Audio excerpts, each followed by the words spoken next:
and welcome to the podcast, The Joys of the Journey, one and only Eli Dershwitz. First, I want to tell you that, we're super excited you're here, even though we've known each other since you were 15. We're just talking with Chris how our fencers were fencing you, and nationally, internationally. And now you are a fencing coach, and now we're going to be competing against you again. So you are a three-time Olympian, junior and world champion, Pan American champion, NCAA champion, Harvard graduate, and now you are a fencing coach and you are owner of your childhood fencing club. So first, we're going to talk about everything, about as you being a coach. But I want to start with when you were an athlete, when you were a young athlete, when did you know that you're going to be really good at the sport? Well, one, thank you for having me on here. Thank you for the nice introduction. That means a lot. It's been very nice to kind of grow and see both of you over the years as both, coaches of friends of mine as teammates, and now seeing you as competitions as fellow coaches. It's been a really nice kind of full circle moment. I would say the first time I kind of realized that I could be pretty good, I think, was 2011 at 2010 at the Conan World Cup in the fall of 2010. It was my first international competition. I was definitely really nervous. There were some big kind of shots in the sport, both from your club, John and Kaido, who were like kind of like the big stars, and I was a little bit shy and like nervous to be around them and stuff. But I think we had a really good team. The community was really good. The support was really good. So I kind of felt like I had I had a group of people that had my back at my first international competition. And I think that really helped me kind of work through the nerves of, 2 rounds of pools, repechage DEs. I don't even think they do that anymore. But back then there was a lot more fencing. Yeah. So yeah, I think that support system really helped kind of get me through that first day. It was interesting because when John and Kaido were fencing, they started doing the results earlier than you did, and like at about 8:15, you kind of completely took off, right? If I'm not wrong. Yes, yeah, we I were mean, competing. I think John won that World Cup, Yes, going in yes, 2010. yeah. So, I think it was just also being able to experience what it's like to be around high-level fencers, both in cadets, juniors, seniors, going to New York and seeing what the top dogs in the sport were doing. I think I had a lot of access to what the best fencers looked like, what they trained like, what they acted like. So I think it was a little bit easier for me to make this transition just because I had so much exposure to what the top people in the sport were doing. So as much as talent matters for fencing, I feel like mindset plays almost 99% like role in it. And how are you preparing for those huge tournaments? How is your mindset on a daily basis before those like huge events? Because you have achieved so much, and honestly, like as I had already on the podcast, like 1% of the athletes will achieve what you have achieved. And how are you wired?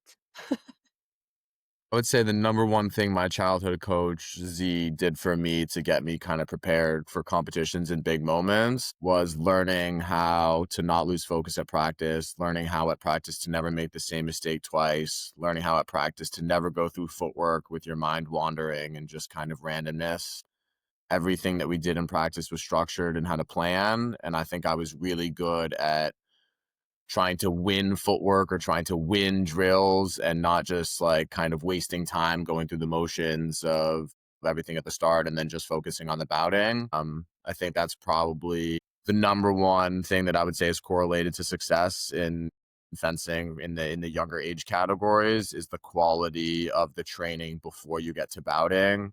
This could include warm up, include stretching, include conditioning, even just the focus level during water breaks. I think that being able to have an idea every single day about what you did well, what you need to work on is something that's like a very difficult kind of talent to pick up over time. But I think if you look at the top athletes across the three weapons, men, women's fencing, the top people have very good sense about what they are excelling at and what they're struggling at, and they can kind of immediately make corrections and changes and adaptations to their training because of that. A lot of fencers want to be like you, want to achieve what you have achieved, but not all of them want to sacrifice and put the work. And I spoke with bunch of incredibly talented fencers on the podcast or athletes overall. And everybody said the work that you do behind the scenes that nobody's watching, the boring stuff that you're repeating, the motivation that you have every time to do it right. So, what is your thought on the kids who are like, I want to be like Eli, but I can skip a couple practices here and there. I don't have to do this camp. I don't have to do this. It's like, I just want to see your thought process because now you're a fencing coach and that plays a huge role, you knowing how much you put into that work. So I would say I had this conversation exactly with a bunch of the kids I'm giving lessons to for the first time yesterday. Started off the conversation asking them like, how bad do you want to win? How bad do you want to be national champion? You know, how bad do you want to be good? And everyone's like, oh, well, I want to be good. I want to be national champion. And I said, what separates you from everyone else? You know, most of the time everyone comes to practice for an hour and a half to 2 hours a day. Everyone takes lessons. Everyone does footwork. Everyone does fencing. Everyone does drills. Everyone does conditioning. Hopefully, most people stretch on their own and, eat and sleep, somewhat well. If there's thousands and thousands of fencers throughout the country all doing these exact same things, the expectation or hope that you're going to do the exact same training as everyone else and you're just magically going to, become the best, I think it's very unlikely. There is the 0.0001% of talent or physical ability that will just set you apart from the rest, even without the work. But assuming that you are not in the top 1 out of 1 million for physical ability or natural talent or footwork ability or a feeling for distance, assuming you're not a generational talent, if you want to be the best, you have to do something different than everyone else. You have to be willing to be just a little bit more disciplined, a little bit more focused, a little bit more creative with your training. There has to be something that sets you apart. And I truly stand by that kind of way of thinking about training in the world and athletics in general. Yeah, I absolutely agree. And I'm always thinking if you know you've done everything you could have done, training as hard as you can, improving, getting the feedback from the coaches, and you're gonna go to a tournament and that's it. You cannot, because if you go to a tournament and thinking, oh, I missed those practices, I didn't do this, it's like it's a recipe for disaster. And I think it's a reminder for the fencers because fencing is getting more and more competitively. When you were younger, like 15, 16-year-old, it was completely different field. Yeah, You had I a agree. couple of really talented fencers, that was it. Now, like we have insane amounts of very, very talented coaches and fencers coming from great clubs. And I always tell the kids, like, you cannot rely on like, oh, I'm coached by this guy or this girl, whatever, and I'm gonna do great. And I don't think that's necessarily the case. And what else can you bring to the table? Because they want to go to all the proms and balls and games and this and that for everything outside of fencing. But honestly, that's almost make it or break it for their fencing career, right? Yeah, I mean, I would say that I'm a big fan of having a well-rounded training kind of environment and lifestyle. I would say that if you want to have a lot of time to be able to do all these extra things, enjoy kind of other parts of your life, which I support, you need to become extremely diligent with the managing of your time. Missing practice for one of these big events, great, right? But missing practice because you didn't do your homework ahead of time and you didn't go to sleep on time, you got sick, right? There's a lot of ways in which we don't have a lot of control over the things in our life, and this is okay, right? But controlling the things that you can control in terms of making sure that there's no careless errors involved in the training, I think is the number one thing. And especially as, fencers get to high school and college, time management becomes, I think, the number one predictor of success. It's not talent, it's not physical ability, it's not motivation. I think it's just how you manage your time when you have a lot of responsibilities. I think that becomes the number one make or break for fencing success. Yeah, and you're the perfect example of that. I mean, I don't really like the phrase you can have it all, but you pretty much achieve pretty much everything that, I mean, except probably the Olympic gold medal. But honestly, like, Or you any just Olympic can't. medal. I'm sorry, what? Or any Olympic medal. No, but but you're a world champion and juniors and seniors, and that's a big deal. I mean, it's like I feel like sometimes we gotta celebrate the little. I mean, that's not a little victory for you, but I'm just saying that, like, from your perspective, might be not that big of a deal, but before you achieve that, it was a big deal. Yeah. Like I do remember when we were watching the senior worlds, and I mean, of course, you never know. Of course, we're cheering for you, but you never know if that's going to be the time and the moment because your season weren't on top. The entire season wasn't like you're winning every World Cup, and usually that kind of determines. So for us, it was like, oh my gosh, it's not you. We were having like chills looking at you on the final and looking at you winning that. It was an incredible moment. Um, so from when you represented United States on a big stage, how did pressure played a role? Did you try to kind of not think about it like everybody's watching you? I'm talking about worlds, so those events. How was your mindset then? I think kind of like you said earlier, where we talked about if you have done everything in your power to prepare as best as you can, right? Then you have to just be okay with whatever result comes your way. I believe that I have unlimited kind of power and authority to dictate how my preparation goes in terms of every aspect, but I realistically have very little control, over the actual result on the day. I could be fencing great and my opponent could be fencing even better. I could be fencing horribly and my opponent could be fencing horribly, right? There's a lot of things that I can't control on competition day. So I think that accepting that everyone gets nervous before competition, accepting that the nerves are purely a, mathematical connection between me caring about the result and because I care about the result, that it's going to make me feel a little bit uncomfortable. But then coming back to the fact that everyone feels this way and I have to kind of just buckle down and remember to focus on I did everything in my power to prepare as best I can. Right now I'm ready to compete.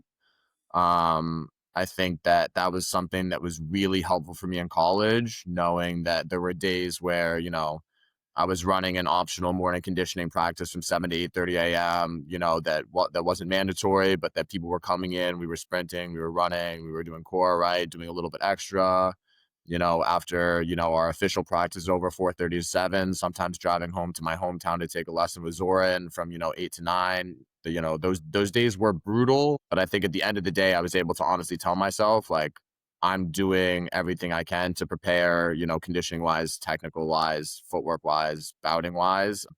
And I think that gave me confidence going into big competitions that even though I was in a little bit of a disadvantaged kind of state, traveling from, the US to Europe or Asia for tournaments a lot harder than for the Europeans, as well as, most of the people we're competing against, the professional athletes, they train professionally. They don't have the academic kind of rigorous schedule of American NCAA students or NCAA athletes. So there was definitely things that I struggled with, but I think that the knowledge that I was putting in everything I could and I was really, taking myself to my limits really gave me a lot of confidence that coming into competition, I had what it takes to succeed. So when we go to the World Cups and we know how brutal that is for the American fencers, and I've been asked a lot from the European coaches and fencers, how do you guys do it? You're traveling so much and you coming and you're winning, because the American kids especially for juniors and cadets, they're doing extremely well. And we're always saying we have no other choice. What Yeah. other choices do we have? I mean, yeah, you can find millions of excuses why we cannot do it, and we can say we're jet lag and stuff, but it is what it is. You got to figure out like how do you manage that plus the school plus everything else. So I always tell the American kids is like you have no idea how strong and resilient you're becoming after those experiences. But if you decide not to do those World Cups, you're missing on something huge because I think the incredible like experience, regardless of course of the outcome of your fencing, is just like representing United States, being surrounded now by coaches who usually cheer against you when we were at the Nax and now like everybody's together for you. It's a very interesting and incredible experience in my point, right? Yes. And it's the funniest thing is like I was gonna tell Eli that big part of his development, I personally think, were the Korean fencers because they would give him the motivation to get even better. And we've been watching throughout the whole years the whole struggle with Korean fencers, and then how this reflected great on Eli as a fencer, as a person, as a hard worker. Yeah. Do you agree? Yeah, I mean, I agree. I definitely I had my fair share of troubles with a large variety of South Korean saber fencers. I would say that, even though there were a lot of losses over the years, I would say that it helped build resiliency emotionally, physically, mentally, especially when I'd come back to the club and there'd be like little like posters of Korean fencers' faces that I'd lost to the club that people would make, like, I gotta keep a sense of humor about this stuff. You gotta kind of like take it in stride and just get back to training. But I think it definitely prepared me for some of the bigger moments in my career where I did get some victories against these fencers, knowing that if everyone expects me to lose, the kind of pressure is a little bit lower. I can kind of take some more chances. I don't have to be as nervous. And I think that in some big moments actually ended up helping me. It's always funny when you're struggling with something and you're struggling because that prepares you for something bigger. And we had some of our fencers in like 5, 6 years ago when they were fencing. Now they're graduates from college. Of course, they're done with fencing, but they've been losing to some of the top USA fencers in the United States. But when we went to the Worlds, when it mattered most, that's when we won the bouts. And it's very interesting, like moment to look back, why this and that. And sometimes things are preparing you for something bigger. You just have to kind of stay on track and always ask why I'm doing this for the love of the sport and this and that. And at the end of the day, it is what it is. You Yeah. cannot predict what's gonna happen. Yeah. From all your titles and achievements, is there a moment that stands out the most and why? Yeah, I would say that the 2023 Senior World Championships in Milan, both for the individual title, but also for the team event and like USA Fencing's first ever World Championship medal in the team event for men's saber. I think that that whole week was very big for me. I think that it was a really tough season kind of leading up to that tournament. I think that I was struggling with kind of perception of my own fencing and how the outside world was viewing me as someone in the past that was a really tough bout and consistently making top eights, top fours, to being a little bit more struggling to kind of break into the consistent top eight, top 16 kind of grouping. But I think it was a really good moment for me to realize that even if the season was a struggle, you know, the 6 weeks leading up to World Championships was definitely the hardest training environment that I've ever done in my life. I definitely pushed harder physically than I usually do before big competitions. And I think the thought process to myself was like, well, it couldn't go any worse than it's been going so far. You know, um, think it was just it was a good opportunity to realize that, you know, I get to decide if I give up or don't give up, and that the results of the season, you know, how everything else is going in my life should not determine kind of this belief in myself and my ability to win. And that, you know, I need to be able to kind of stand by the statements I make to other people as a coach and as a teammate, where, you know, I'm constantly telling people that, you know, you have to believe in your ability long term to find success regardless of the noise in the short term. You know, you could fence a great bout and, you could lose to one of the best people in the world. You could fence a horrible bout and still win, right? There is some randomness involved in individual competitions. But if you believe in the work that you've put into the system, you believe in the quality of your training over the years, and you really kind of find a way to persevere through the self-doubt, that, you know, you're capable of greatness. And I'm just really happy that I was able to get through one of the toughest kind of negative trends in my senior World Cup career, and find a way to put it together in the big day. I think your mindset have won some of the battles leading to that title because honestly, Eli, no matter how much you train, if you don't believe you're capable of incredible things, you will never get there. I mean, your coaches may believe, your parents, your friends and stuff, but if you don't internally know, I got this and I can do big things, I think it's going to project on your fencing and your mood and everything else. Yeah. So, is there a moment in your career that was kind of wake up call for you? I mean, let's say after a tough loss and whatever, you had to regroup and learn some lessons and come back stronger and better. Yeah. 2014 Junior World Championships in Plovdiv. My hometown. Yeah, that was the big wake up call for me in my career. I mean, I've talked about it in other interviews in the past, but that was definitely the moment where it clicked for me that even though in the past, the 2012 to 2013, I started feeling myself like I was kind of like a little bit of a big shot, like one of the good, yeah, young kids in the sport, that clout was not something that was going to be relevant to my success, and that I really needed to change a lot of things in my life, training wise, mentality wise, discipline wise. That was that was the big wake up call for me. So it's more like staying humble regardless of the success, because you never know. I mean, when you underestimate the opponents, everybody can take you down pretty much. Yeah, I wouldn't say it was about, I don't, I mean, maybe my friends or other people will say that I wasn't too humble, but I don't think humbleness was the real issue. I think that the expectation from 2012 and 2013 Junior Worlds, where I got silver and bronze as somebody who was not ranked in the top group, I think there was this kind of idea in my mind that if I just kept doing what I was doing training wise, the results would just happen. And then the fact that I was, medaling at Junior Worlds 2012, 2013, last year cadet, first year junior.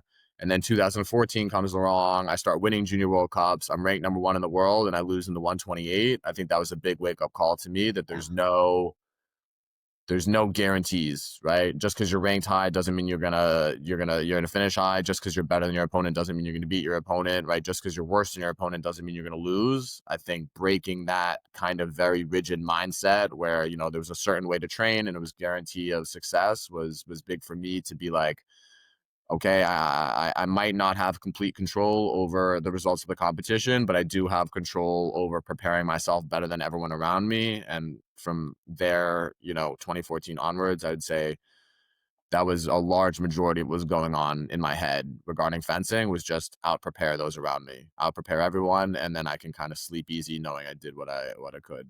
So kind of it allowed that growth to happen on a further level. Like there's Yeah. always this one moment where you think you have it, and then you get this even more, like, again, bigger wake up call, and then you just change your mentality of how you're going to prepare going forward and how you're going to make sure that you do everything in your control to make sure that Yeah. you're going to I do your think best. a big thing is I was walking around still in all my fencing gear outside the Plovdiv Convention Center in the gardens, and I'm like kicking stones and stuff, and I'm telling myself, oh, I don't want to feel like this anymore. I hate feeling like this. I hate feeling like I let myself down. I hate feeling like my coach down. And then I'm talking to myself, and then I'm like, wait, but everyone says this, right? Literally everyone after competition, after they lose, they tell their coach, oh, I don't want to feel like this. Oh, I hate this feeling. Oh, I don't want to do this anymore. I want to win. And I'm like, it's a load of crap to just say it, right? Like who cares what you tell your coach or your teammates or your parents after you lose? Anyone in the world can say, oh, I don't want to lose. Oh, I don't want to feel like this. Oh, I'm going to do better.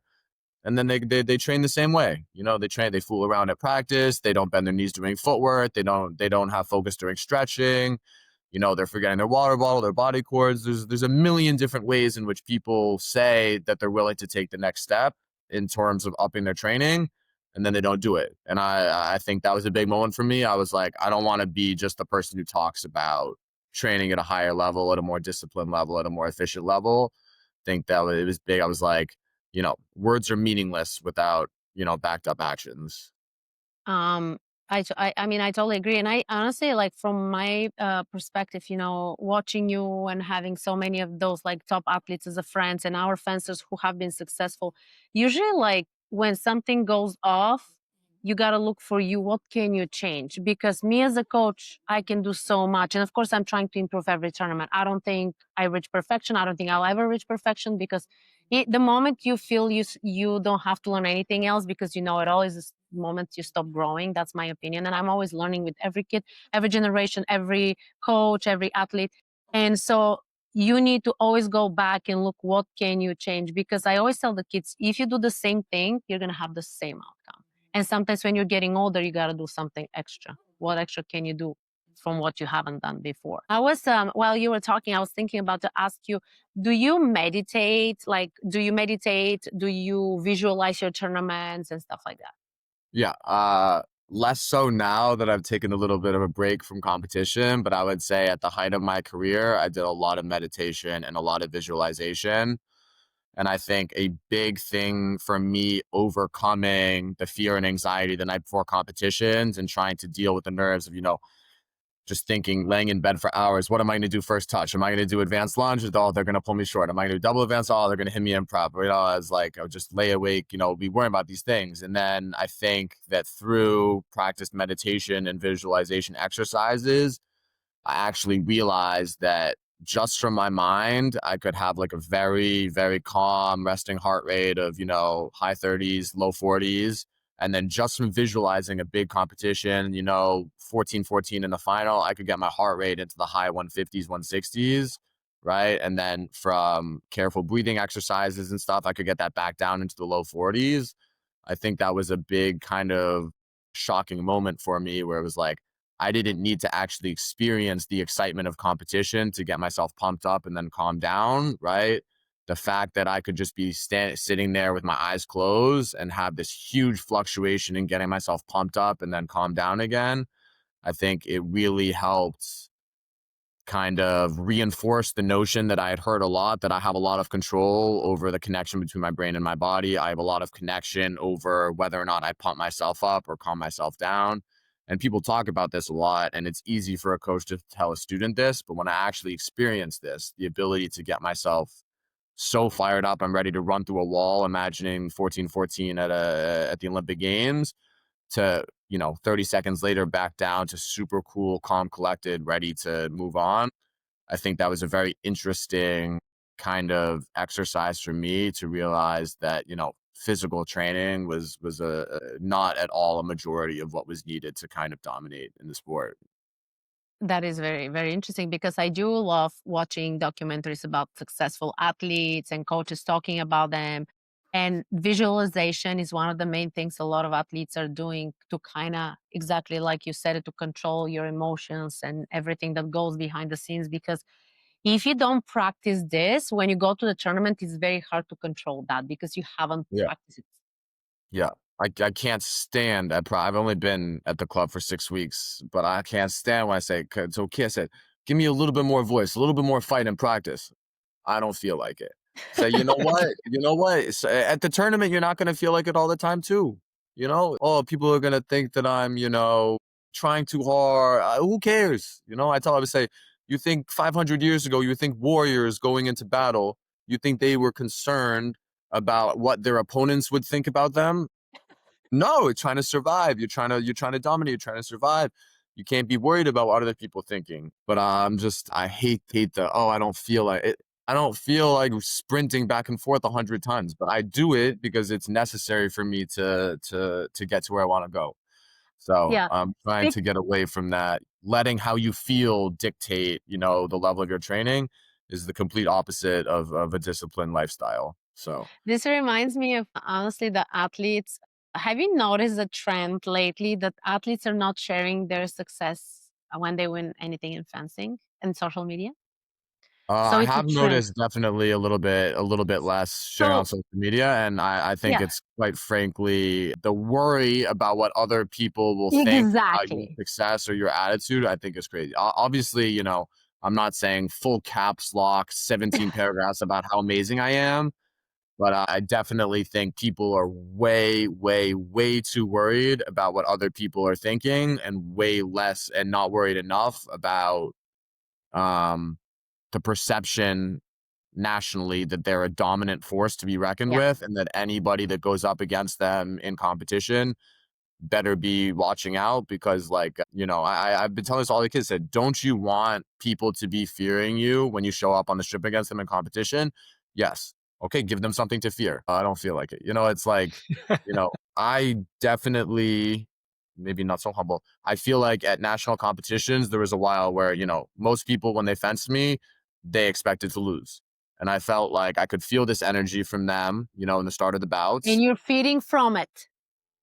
I love it. It makes me, it fills me with such joy knowing that, as the bout goes along, you try to attack me, I break your attack. You try to defend against me, I break your defense. You try to stay in the middle, I trick you. You go away, right? And, as I take away all of your possible moves on the strip, I can feel the hopelessness and the helplessness kind of, coming out. I can see the shoulder slumping. I can Mhm. see the questions to the referee that are trying to waste time. I can see the arguments with you and your coach. All of this makes me just know deep down that you don't believe you can beat me. And Yep. as the bout goes on and on and on, I get more and more confident. I figure out how to trick you even more. I figure out how to play the game a little bit more. I put you in uncomfortable situations. And slowly, slowly, slowly, I just see the hopelessness taking over. And, as a person, I'm not saying that, this is a great way, but as an athlete, right, Yeah. it's the greatest feeling in the world for me. Absolutely. seeing kind of the hope drain from my opponent's eyes and knowing that before the bout is over, I already won. That's, the dream. And I don't think that type of mentality is at all present. And I think it's mostly worry about people thinking that other people will think they're trying too hard. And I say, would you rather be a champion who everyone thinks that, you work too hard, you tried too hard, or someone who's average, but everyone thinks is really cool? What's the goal? Is it to be cool? I certainly hope Yeah. not, but Yeah, because I mean, the thing is that as an athlete, when you're successful, of course, the social media is a big part of you attracting sponsors and things. And I always tell the kids, like, why don't you share, like, I'm talking about like those huge successes you have, whether it's a national tournament results or international results. And they're always saying, oh, but the other are going to think that I'm bragging. Well, yeah, you won this tournament. You should brag about it. That's not easy winning. You have 300 fencers competing against you. But it's crazy that they all want to be in that box like everybody else. So if you're in that box with everybody else, I mean, you're going to be a regular Joe, even though yeah, you have so much success and you can attract so much like sponsors and whatever you can attract, you can make living off of it, because a lot of athletes have done that. I mean, we can look at Miles. What he does yeah. is incredible.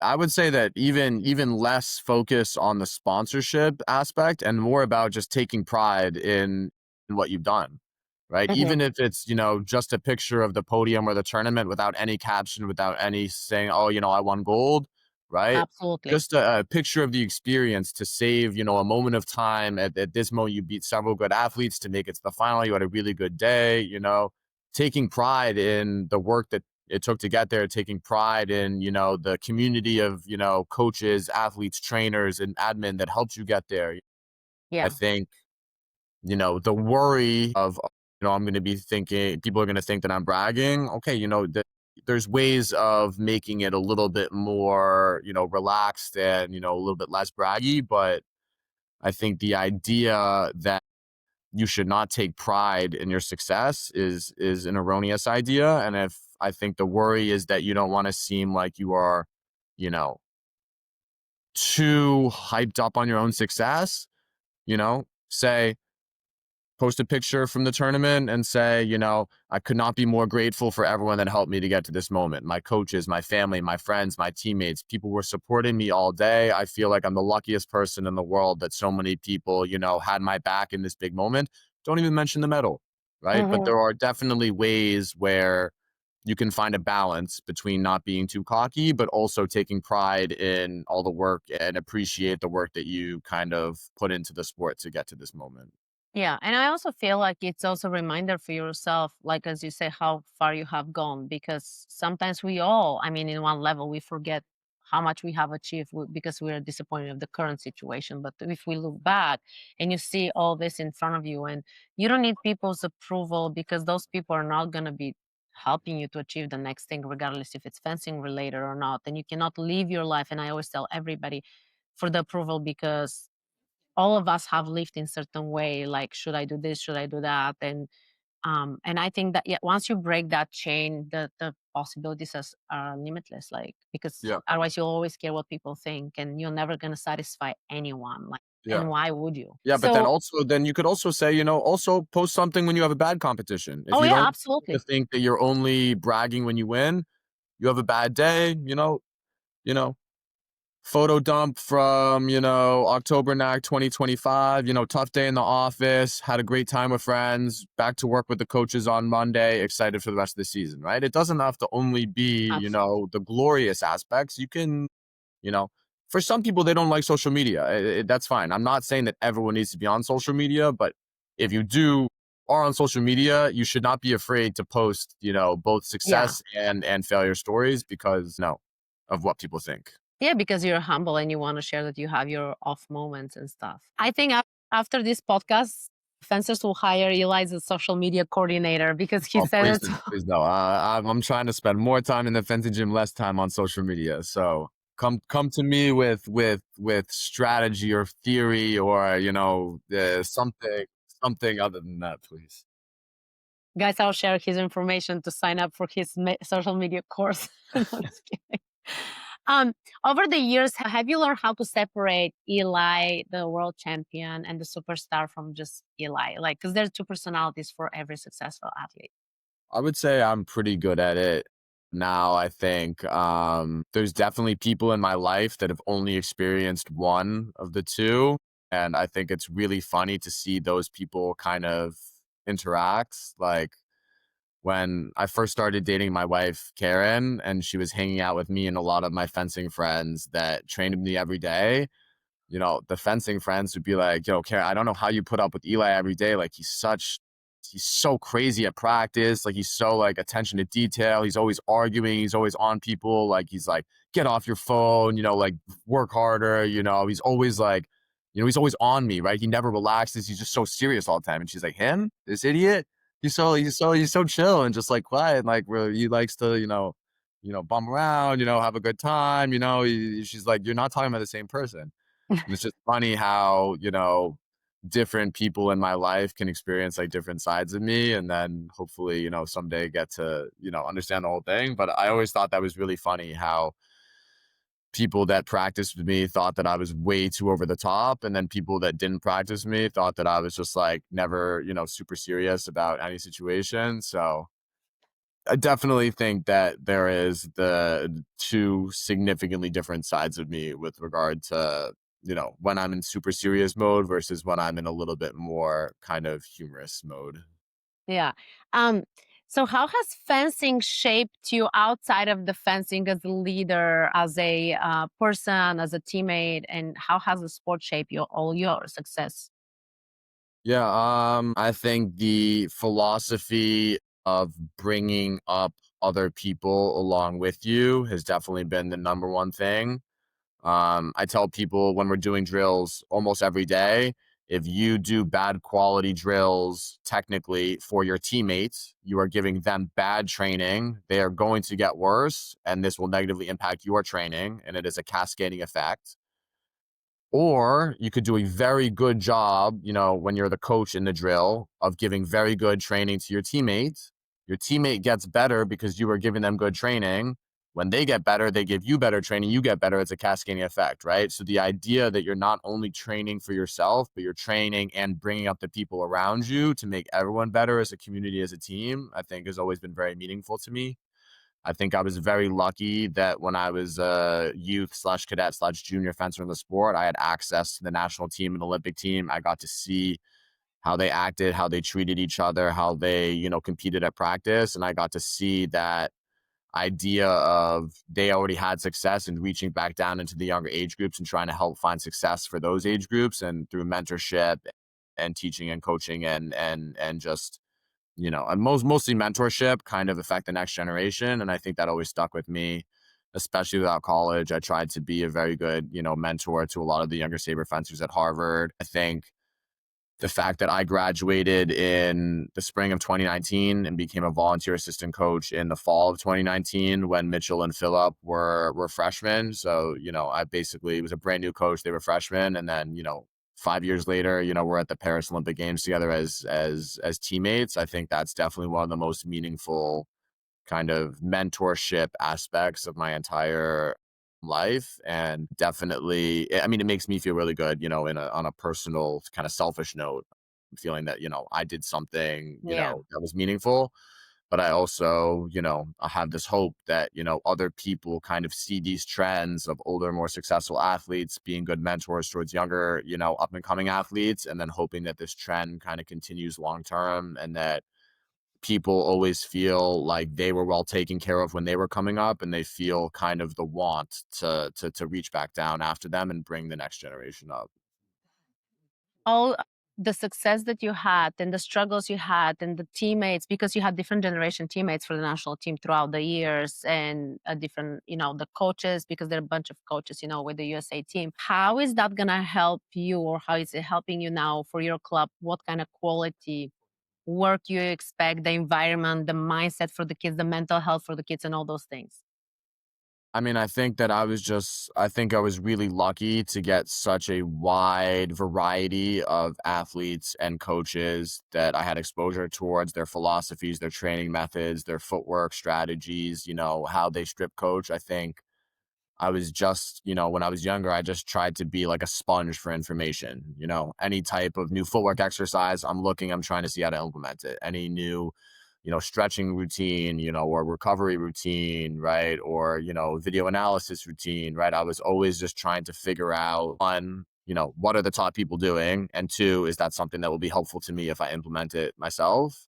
And I think that that's where America, has our biggest strength in terms of international fencing is we have so many good coaches from so many different parts of the globe that came from so many different training philosophies and technical philosophies and tactical philosophies that it's impossible to exploit our fencers. A lot of other countries, they have a general system. They have an Olympic training center. A lot of them fence the same. They have the same coach, similar lessons, similar training. So I think our biggest advantage is that, just because you can beat one of us doesn't mean you can beat, others. And I think that it makes, a really kind of melting pot kind of fencing, philosophy for us. And I think it's beautiful that we have that. And I think the goal is just to keep kind of being an information sponge, talking with as many people that, I respect and admire their coaching abilities and their club success, and just trying to find ways of making small adjustments to my current training beliefs in terms of giving our kids and our students the best kind of chance to have success in the sport. When did you feel like you really want to be a fencing coach? Because I'm not sure if that was the case when you went to Harvard, right? Yeah, definitely. I would say that, I mean, I found coaching from 2019 to 2023 in Boston, as an assistant coach at Harvard to be meaningful. Um, I would say it was meaningful, but I didn't feel like I was changing lives. I would say that the 2 years that I was coaching in New York City from 2023 until 2025, I think during that time span, while I was still, the first year I was training for the Olympics, competing in Paris, and then the next year I was just coaching and trying to figure out if it was something I loved. I think that I was able to get kind of good insight for kind of the impact that I could have on especially younger athletes' lives and their ability to kind of, overcome hurdles and stress and anxiety and tournament worry and overcome, not being sure about their abilities in practice. And just, I really did feel like I was able to have, an impact on, some kids' lives. And I think that a big thing for me is that towards the end of 2024 and the beginning of 2025, started to feel like both that I was more nervous watching the kids that I was coaching compete than when I was competing myself. And that I also found more joy watching the kids that I coach win in tournaments than when I was winning tournaments myself. And I felt like that was, a good predictor and message that, my heart was really in coaching and that there's something I really wanted to do. Like Summer Nationals, Milwaukee this past year is a good idea, a good, representation where, you know, it was cool that I won, Division One, but it did not impact me in any way. Like there was no part of me that went home that night and it was like, in the hotel room, like clapping for myself. Like I used to be super hyped up about winning competitions. And, after I won, I was just like, wow, this kid made their first top 16. It was so great to see. Like, 2 months ago, they told me they were the worst fencer in the country. And now, they're making their first big result. They've never screamed before in practice. They've never let any emotion out in practice. And they just became a psycho on the strip, screaming, stomping, going crazy, just kind of seeing that. And I was like, this is kind of what I want to dedicate my life to. This is, where I feel like I have a lot to give, a lot to teach, a lot to give back. I think it was definitely an example of kind of, things occurring naturally where I just kind of felt that this is where my heart is. It's very interesting when I think when you get more mature, I wouldn't say older, but like usually that connected to you getting older, it's like you want to find like you want to do meaningful things with your time. I was telling the kids in the club many times I wanted to go to the Olympics, I wanted to win the world championship when I was younger athlete, but I feel like all this that didn't happen led me to where am I right now. And the joy I feel, like you said, from them achieving all those things is so humbling, knowing the conversations I had with certain kids months ago and now like winning certain huge events where it's in the wildest dreams that they will ever dream. And it's a very special experience and changing their lives and being there for them, for a certain period of time, because once they go to college, it's almost all of the kids are kind of, leaving the sport. But I feel like they always remember you were there for them and you were helping them to do the next step in their life and success. And it's very special. Yeah. So you already mentioned that you're married, you're newlyweds. Congratulations to you and your wife. Thank you. How has she, because you guys have been together, girls, he's taken. So how she has helped you, because you guys have been together for a long time when you're still a competitive athlete, and how has she helped you with your fencing career when you were an athlete and now as a coach? I think just the perspective about life beyond fencing was the number one thing that she kind of helped me with. I think when I was younger, like before I had met her, I think that I used to lie to myself in terms of to get me to train harder and to get me to push myself harder. I think I used to tell myself, you know, I need to train harder than anyone else in the world. I need to be in more pain than anyone else in the world. I need to be doing like all of these things that make me miserable, because the only thing that matters in life is like Olympic glory. Oh And I my think that gosh. like Oh, I would that's have a this. Netflix movie. I mean, I just think that I had this. I'm not saying that this is what I believed with my heart. I'm saying that this is kind of the way that I structured talking myself to kind of motivate me to train harder and like more intensely, especially, tired from classes and stuff in college. I think that she definitely helped me take like a more well-rounded approach to life in terms of, I know what I need to do. I've been number one in the world. I know what it takes. I know which workouts I need to do. I know kind of what the overall structure is, but outside of my training, I still need to find ways of, being a citizen in society, being a good boyfriend, being a good husband, being a good, person, right? There's other things that I need to be able to spend my time doing. Like I shouldn't just be like taking lessons, working out, training, and then just like staying at home in like a dark corner, like, thinking about fencing, right? It's not a productive lifestyle. So I think that having an appreciation for, other things in life that matter was very big, and that came from her. And then I think the idea that getting an Olympic medal or not getting an Olympic medal would revolutionize my life. I think she really helped me with that. I think that part of these lies that I was telling myself about training growing up was with the assumption that if I did win an Olympic medal, that my life would change dramatically. And then I think as I got older, I realized, it would be cool for sure. I wish I had gotten it. I wish I hadn't, lost all those bouts at the Olympics. But in terms of dramatic change, I think maybe it would affect my career kind of a little bit in terms of what people think. But I think that I've done a lot of good things. I've won a lot of titles. I've been number one in the country and number one in the world across in cadets, juniors, and seniors. I'm proud of what I was able to do, regardless of, Olympic success. And, I think that that type of mentality kind of really helped me, find happiness in life that wasn't directly related to fencing wins or losses. And I think that was really important for me. Yeah, I don't like when people don't give credit for the partners of highly competitive athletes, because it takes a lot. And she has been with you when you had the low lows and the high highs, and Yeah. she's keeping you kind of. Let's separate now your competition from our daily life. You guys got a puppy, which is now probably not a puppy anymore. He's an Not older a dog. 77-pound golden retriever.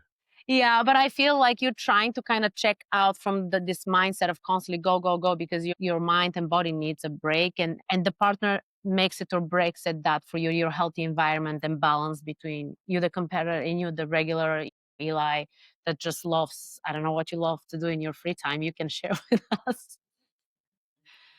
But yeah, and I always like to give credit for the partners, because for instance, like, I don't think I was going to be the person I am today if Chris wasn't the person he is next to me to keep me grounded. And sometimes I'm super hard on myself or whatever, and vice versa. Sometimes I gotta slow him down. It's like, you know what, just calm down, it's gonna be fine. Just relax. So what do you like to do outside of fencing?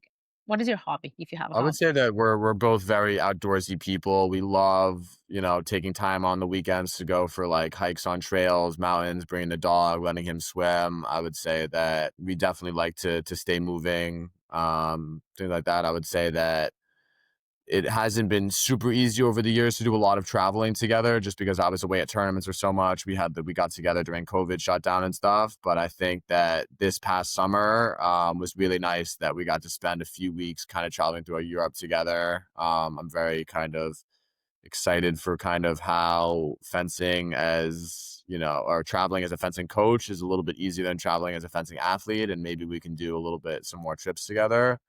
But I would say definitely being outdoors with just us three or us two and the dog, and just kind of getting a little bit outside of the buzz and the noise of the city is definitely the number one thing for us.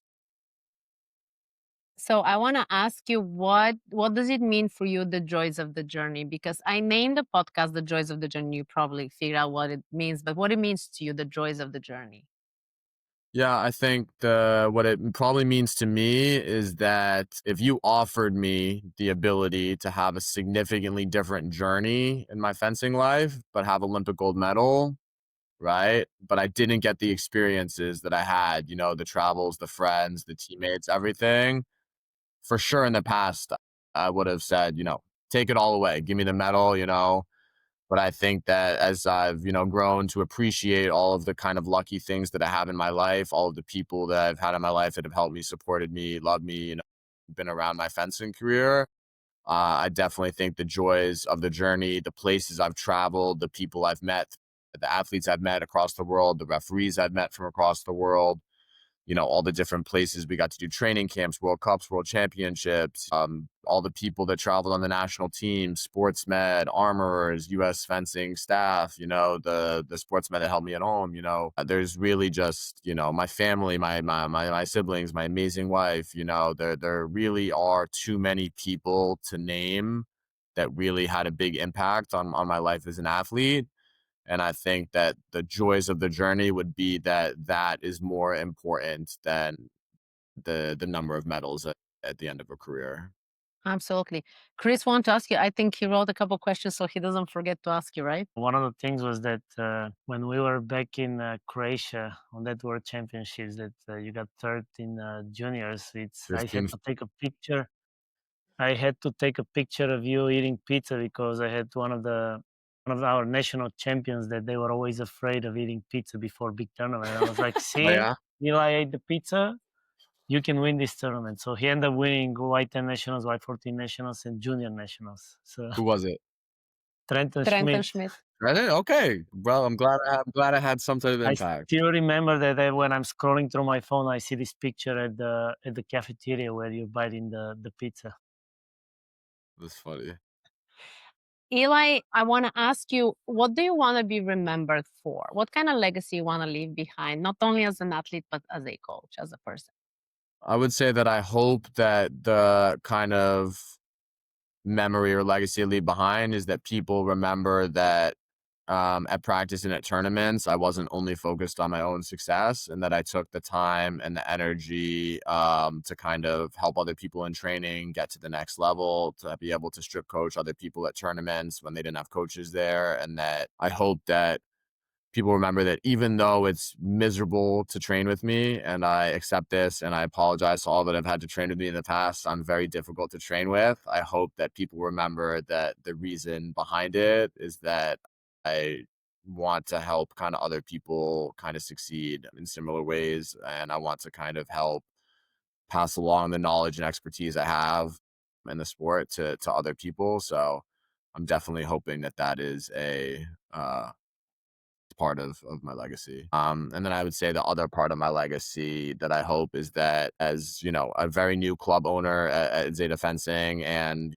I'm in the process of kind of starting a nonprofit foundation to try to add, financial resources and opportunities to those that can't afford equipment, lessons, intro fencing classes, that I did my part kind of similar to other great athletes or coaches in the sport to try to find ways of increasing access to a sport that has historically been very secluded from the general population and not kind of accessible socioeconomically. So I'm hoping that through this foundation, I can do my part to try to improve lives through the sport that might not have historically had the option of even learning about the sport or partaking in the sport.